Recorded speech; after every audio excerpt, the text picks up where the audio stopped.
I'm Jack Shell, and I'm a radio personality on WFMS in Indianapolis, and it's a country music radio station. I'm responsible for creating content, more or less, in between songs. The music is the reason people come to the radio station, because they like to hear their favorite songs. Florida Georgia Line, Luke Bryan, etc., Carrie Underwood. I'm the guy that comes in between the songs to encourage you to keep listening, and to also talk about things that appeal to people who listen to my radio station here in Indianapolis, or things that are going on in terms of pop culture. Most of my show is done over the intros of songs. So that's 7 to 15 seconds. So I've got to find a way to take a 3-minute story and make it interesting and entertaining and exciting to you in about 5 to 10 seconds, and find a way to keep you listening for me to do that again.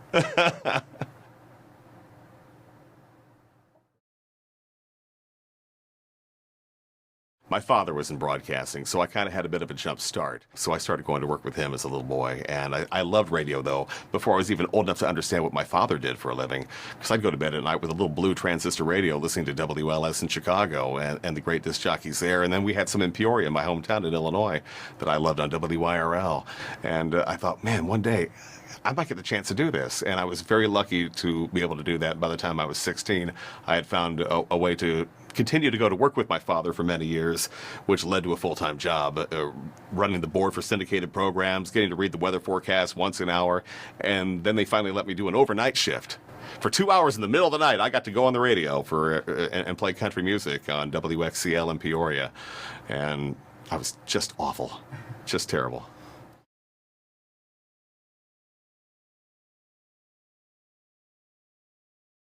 It can't be just sitting in this room for 5 hours. You've got to get out and touch the hearts and lives of the people who live in your city. Getting involved in community events and charities, and just being an accessible human being online and in person. We're human beings talking to human beings on the radio every day.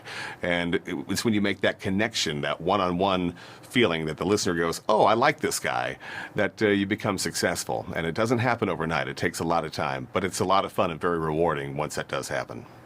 An open mind is very important in coming into a radio station, and you have to be able to think about different ways of doing things, because this is old media and we're changing, and we have to find new ways to be interesting beyond just a radio station in terms of online and social media presence. And there's a lot of video. I'm sitting here in a room on a camera right now. We do a lot of video stuff in radio now. Never thought in my wildest dreams I'd be doing so much on-camera work as we're doing these days. You have to meet with clients. You have to do appearances. You have to meet your audience. And those could be fun. They can also be exhausting. It all depends on what kind of attitude you go into it with. I started in this business going into it with a very positive attitude, and I pretty much carry that with me to this day.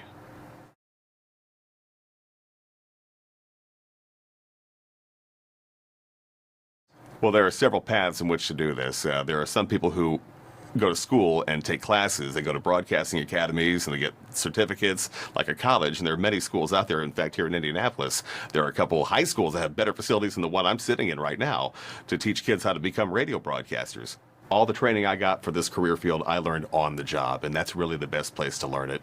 And I've said this to other people who've been in this business too. You can't really teach someone how to be a good radio talent. You either have it or you don't. And you can have sparks of it early on, and other people can help develop it, and you can develop it on your own if you really want to work hard at it. But there's not a lot of education in radio. There are some conventions you can go to. The Conclave up in Minneapolis is a good one every year. Country Radio Seminar in Nashville each year is a big event where you can go and learn from other radio pros and consultants. And air checking yourself on a regular basis, listening to your show, critiquing yourself, going back and saying, I could have done that better. I recently watched an interview with David Letterman and Howard Stern on Netflix, and Howard Stern said to David Letterman, if you're doing the same show you were doing a year ago, you're doing it wrong.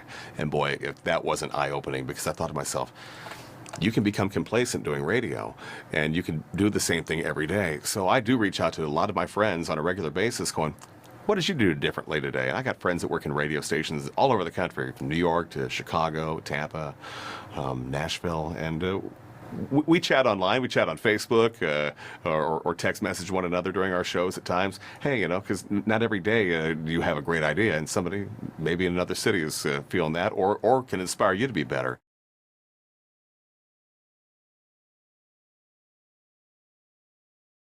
Outside of this room, which is the broadcast studio, it's an office full of cubes and people who do all kinds of things in a radio station. We have executives, we have salespeople, we have engineers, we have programming assistants, we have promotions people, and they work all in different functions of the radio station. The people I work with in the hallways are fun, usually. I mean, everybody has ups and downs in their jobs, but we have a good time around here. It's a small group, and radio station staffs have gotten smaller over the years. I worked at one station that had over 100 people working in the building. We have about 30 to 35 full and part-time people here in this cluster of 3 radio stations here in Indianapolis. And we're all pretty tight-knit. We all know each other fairly well, or as much as we care to let each other know. But they're nice people, and we clown around, joke around the hallway, and you have to kind of have that because you got to come in this radio station and be on the air for a few hours. And if it's dark and sad and gloomy in the hallways, then you're not going to have a good show. If you're in the hallways having a good time and clowning around and telling jokes with people that you like and smiling, you're going to have a good time on the air too. That translates to the on-air work and to the listener too. Extra hours? I mean, there are no set hours in radio. There are guys, the old saying is, yeah, old Charlie over there, he does 4 in the door, 4 hours and hits the door. That doesn't happen anymore. You've got to put it in a full day. You know, it takes time to prep your show. And outside of doing an air shift, you're asked to do station appearances, concerts. I mean, I'm at every country music concert here in central Indiana, and we have a lot of them, 15 to 20, just this summer alone. And those are great opportunities for me to go out and meet our listeners and have them say hi, and we get to hang out with them, and we take pictures with our cell phones. It's a wonderful time.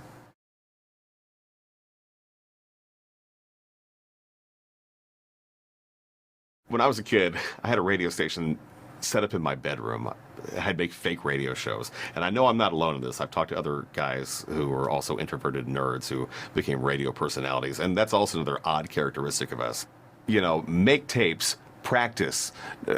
There's nothing wrong with sitting in your room talking into a lamp up your favorite song. Study the disc jockeys that you hear on the radio. What are they doing? How are they doing it? Are they saying a lot? Are they saying a little? Are they saying a lot in a little amount of time?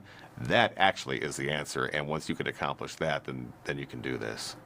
With the technology that we have and the opportunities to make videos and podcasts, start there, because you don't have an overnight shift to cut your teeth like I did back in the early 1990s. So if you have the means to record things and send them to people who can make things happen for you, and you still think radio's what you want to do, then send that stuff to program directors. Contact your local DJs. Be friends with these people. That's also how I got in too. I became friends with local disc jockeys on radio stations, and they helped me along too. It's all about networking, and that will become even more important to you once you're in the industry and you're trying to find that next job, which may take you from a place you love to a place you may not love so much. Then hopefully the next station and the next city will be better. Again, this is my 8th city, but I already knew I loved Indianapolis before I got here, so that made this pill a little easier to swallow. You're constantly put under a microscope, I should say. You know, you have to sit through air check sessions with your program directors or consultants at times, and you have to hear things that may not be pleasant. They're critiquing your thoughts, your emotions, your soul that you're putting out in the air. And you're like, oh boy, someone didn't like what I said. You're going to have to work hard on improving yourself on a regular basis, and it takes a lot of self-critiquing, and know that you're not the most important person in the world. And for some people, that comes harder than others. The listener is here for the music first, and we're here to keep them enticed, tuned in, and entertained in between their favorite songs. And if we're not doing that, then we're not doing our job. But you know, if you like those things, then this is a great career for you. I've been very successful in some cities, and I haven't been successful in others. I've worked for some successful stations. I've worked for some very terrible stations that weren't successful, that didn't market themselves well, and they went off the air. They let go of the entire air staff, and all of a sudden you're going, what next? So you got to find a job. You got to put your audition tape out. You got to sit through some of those critiques from people that are going, yeah, close, but not quite what we're looking for, and that can sting. And you can sit out of work for upwards to a year sometimes, just trying to find that one job, because there's not a lot of career opportunities in radio these days, sadly. I'm sitting in a radio studio right now on a Sunday afternoon, which used to be occupied by a live talent. This computer behind me runs this entire radio station when there's no one live here. I'm one of two live day parts on this radio station, mornings and afternoons. Middays is recorded, evenings is recorded, and we record our shows for the weekend on a Friday. And that's the way a lot of radio stations today operate in most cities. And some cities don't have any local air talent at all. So you've got to find a radio station that's going to actually hire a human being and wants to invest in people who will entertain an audience.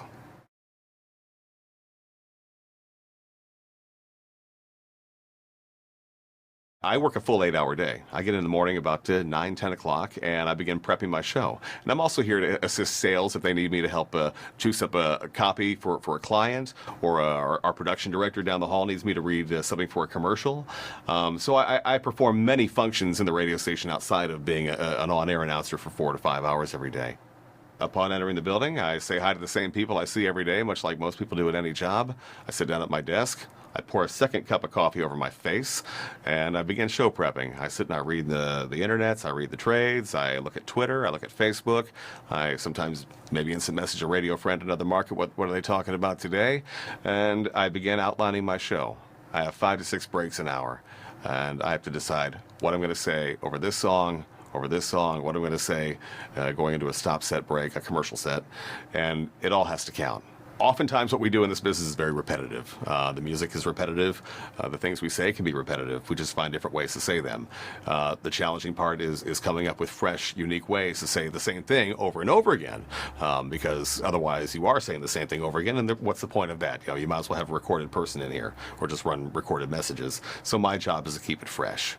My whole world is interaction, between interacting with coworkers and talking to salespeople, clients, advertising clients, commercials.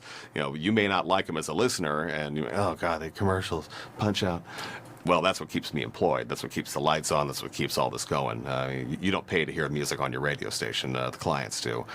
Promotions department that also goes hand in hand with sales and programming. So if the promotions department has an idea they want me to do, whether it's dress up as a chicken and run around Indianapolis Motor Speedway, okay.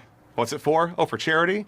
Okay, and you say yes to these silly things, but they're impactful overall. And then the rest of the interaction is online through social media and the telephones. When listeners call up and ask to hear their favorite songs, or they just want to check in with the disc jockey that they hear every day, and they want to communicate and talk, or they have something silly to say, and I often run a recorder on all those calls and edit them, and often play them on the air over the songs too. And it makes for a fun, interactive broadcast, and it's been the hallmark of my career, that portion anyway. Or something breaking could happen. There, as was the case one day, we had a school shooting, and we had everything changed that day, and that was a local event, and we were on the air broadcasting about that. So in times of tragedy and you're a local talent on a radio station, all of a sudden you're no longer a country music station. You're now the voice of your community, and you're there to heal, and you're there to help.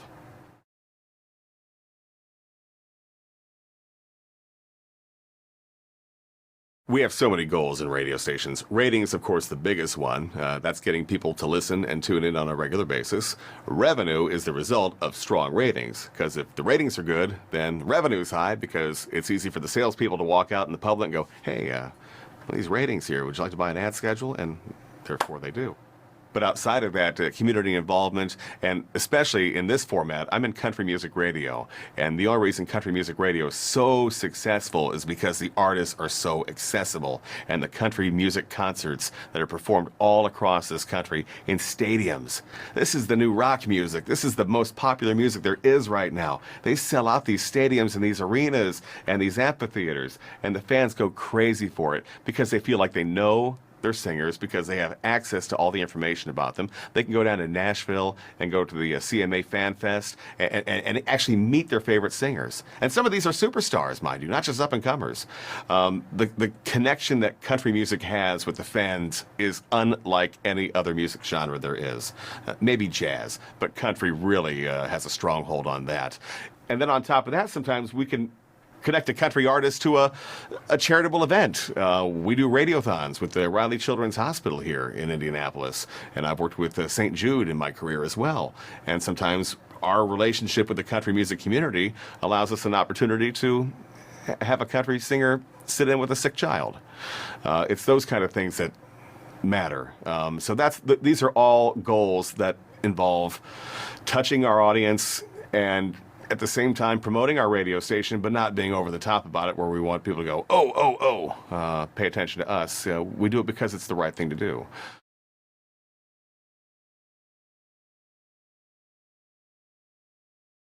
This is old media, and boy, there's so many options right now for people to get country music or music in general.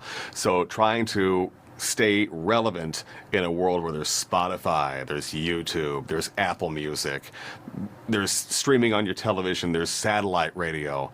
Why would you want to listen to WFMS or any station in your town here? And the answer is simple: because we're local, we're live almost all the time, and we're delivering local content to local people. But the challenge that exists is trying to do that in a way that keeps you excited about it. And we can't do that in terms of money anymore. Radio stations used to shell out 10 grand a day to listeners during ratings periods to entice you to listen. It's harder for us to be relevant in a world where there are so many more choices. And let's face it, a radio is some pretty old technology. So we're very aware that people listen to music on their phones more than an actual radio now. And our challenge really is just staying relevant in terms of technology.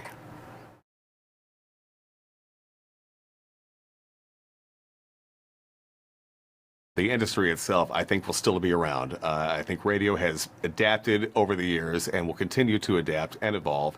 And the more younger people get into it with fresh ideas, that's only going to help us. The reason we're going to be here is because we're local, and these companies are investing more in live local talent. This radio station I'm on here did not have a live personality in Afternoon Drive for a long time because these companies overextended themselves and they couldn't afford to keep hiring local people for a while. Well, now they're getting back in the business of hiring local people, and people who choose to listen to radio do so because there's a live person inside that radio station that's entertaining them, that's giving them a reason to tune in and making them smile and forget about their troubles for a few hours. That's why we're going to succeed, and that's why we're going to be around. And we're going to continue to evolve as technology does, and we're already doing that. We broadcast online, we partner up with other streaming services, and our partnerships with the labels, they're paying attention to, because they know they can't just exist with radio too. So it's all going to come together. We're going to be here. I think that local talent will win, and having local live talent on radio stations will be what actually saves this industry from what it's been doing to itself for the last 20 years, which has been very self-destructive. We're coming back from a dark period, and they're hiring people again, and that's what's exciting. They're making jobs for people to step into radio stations and be talents again. And if you make friends and you make the right connections with people inside the radio station that you want to work for, I have little doubt that you'll find a path to success.